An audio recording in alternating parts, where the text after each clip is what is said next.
Hello, c'est de nouveau moi. Là, je voulais vous faire une deuxième vidéo sur un deuxième point que je pensais hyper important à aborder.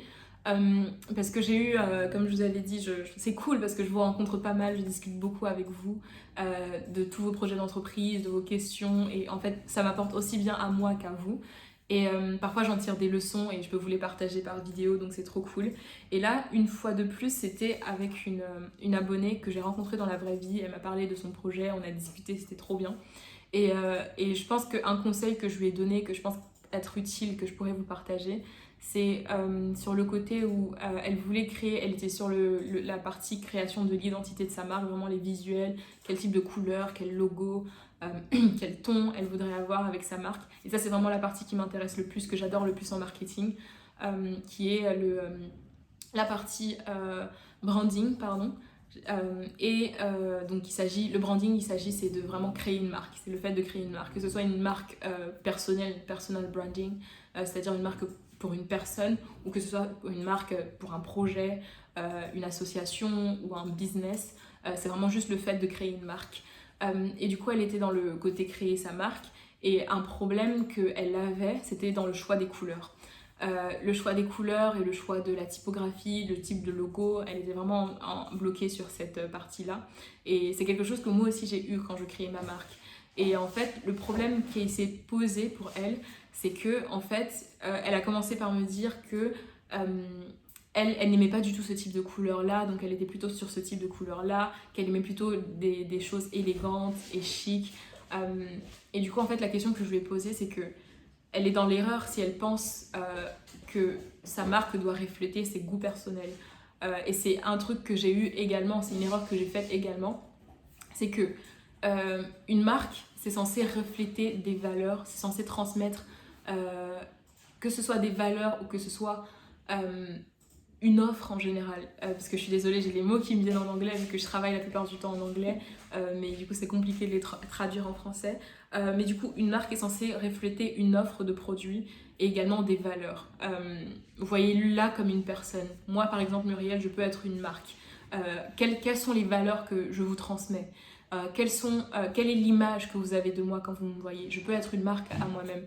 Et en fait, ce que vous devez penser, c'est que quand vous créez votre marque, vous devez totalement oublier vos goûts personnels parce qu'il ne s'agit pas de vos goûts personnels, mais il s'agit de l'image que vous voulez transmettre à travers cette marque-là.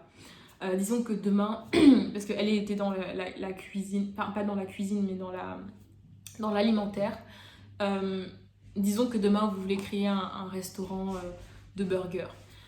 Vous n'allez pas créer le restaurant pour créer l'identité de la marque de votre restaurant de burgers. Vous ne devez pas vous dire que, ok, moi Muriel, j'adore le jaune comme couleur, donc ma marque, elle va être de couleur jaune.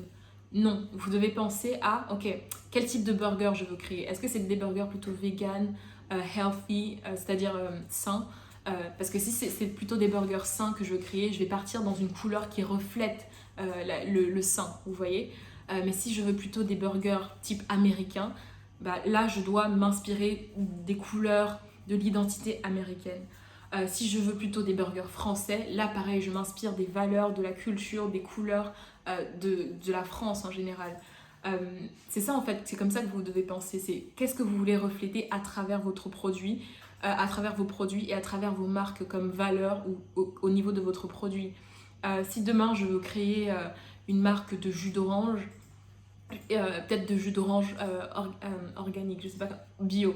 Si je veux créer une marque de jus d'orange bio, je dois transmettre les valeurs du côté bio à travers ma marque. Donc je dois pas me dire que j'adore par exemple le violet, donc la couleur de ma marque doit être violet. Non, parce que les couleurs, comme la typographie que vous utilisez, c'est-à-dire la police que vous allez utiliser pour l'écriture de votre logo par exemple, tout ça a des significations et tout ça a un impact sur la vision que va avoir la personne qui va voir votre marque. Et c'est comme ça que vous devez penser. Vous devez penser, ok, qu'est-ce que je veux transmettre à travers ma marque? Et c'est comme ça que vous allez choisir les couleurs, la typographie, le ton par exemple de votre marque. Si vous voulez une marque plutôt qui se rapproche des personnes, bah, vous allez peut-être utiliser un ton plus simple et pas un ton dans le vouvoiement par exemple. Vous allez tutoyer peut-être, regarder Netflix qui tutoie les personnes quand ils répondent sur les réseaux sociaux, tout ça, ça fait partie de l'identité de leur marque parce qu'ils sont une marque très jeune, très de proximité.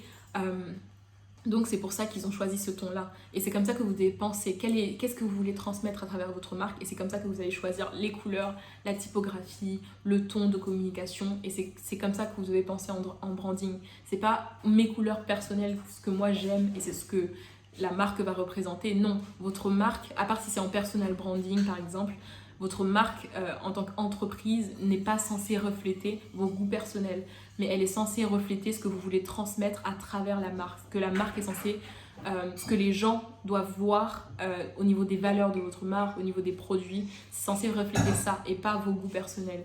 Vous dire que ok j'aime le jaune, donc ma marque elle sera jaune. Non. Vous devez vous dire que ok le jaune est censé transmettre peut-être la joie, l'optimisme, et c'est ça que je veux transmettre à travers ma marque, donc c'est ça que vous allez choisir comme couleur. C'est comme ça qu'il faut penser. Si vous avez une marque, je sais pas, qui est plutôt éco-friendly, qui est plutôt très environnementale, c'est pour ça qu'ils utilisent très souvent le vert et qui sont très dans le ton, ils sont très engagés parce que le but c'est de refléter les valeurs de la marque. Si c'est une marque engagée, et donc on doit avoir un ton engagé, on doit avoir des couleurs qui montrent assez le sérieux ou qui montrent le côté engagé à travers par rapport à la nature. Si j'ai une marque de cosmétiques qui veut être dans le luxe, là je dois utiliser peut-être des couleurs très noires, très sobres, parce que le luxe c'est quelque chose de très chic, très élégant et de très minimaliste un peu on va dire. Si je veux quelque chose de plus fun, là je dois utiliser des couleurs plus pétillantes, quelque chose de plus naturel, des couleurs un peu plus vertes ou un ton un peu plus naturel et un peu plus simple. Donc c'est comme ça que vous devez penser, vous devez vraiment totalement vous détacher quand vous créez votre marque du côté ok ça c'est ma marque, ça c'est les couleurs que j'aime bien donc je vais les utiliser aussi pour ma marque. Absolument pas. Vous devez vraiment penser plutôt ok ma marque fait tel type de produit et ça reflète tel type de valeur et en fonction de ça je vais choisir la couleur idéale pour refléter ça à travers ma marque ou le type de typographie ou le ton idéal, et ça c'est le travail du branding. Donc voilà, j'espère que ça vous a aidé un petit peu, cette vidéo vous a aidé un petit peu à voir plus clair à ce niveau-là. Mais voilà, c'était un peu le conseil à tirer de cette vidéo, j'espère qu'elle vous plaira. N'hésitez pas à me répondre en commentaire, à me poser en commentaire si vous avez des questions en particulier ou à juste m'envoyer un message sur Instagram si vous voulez qu'on discute de votre projet parce que c'est trop cool, ça m'apporte aussi bien que ça vous apporte. Je sais que parfois je mets longtemps pour répondre mais c'est parce que j'ai mon travail en même temps. Je vais commencer du consulting. J'ai également Utopia que je dois développer et juste ma vie à vivre un petit peu.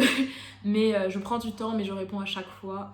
Donc n'hésitez vraiment pas à me contacter, ça nous enrichit des deux côtés. Et n'hésitez pas à me suivre sur Instagram. J'organise régulièrement des lives avec d'autres entrepreneurs qui sont super intéressants. Donc voilà, je vous souhaite une bonne journée et on se retrouve très bientôt dans des prochaines vidéos. Bye!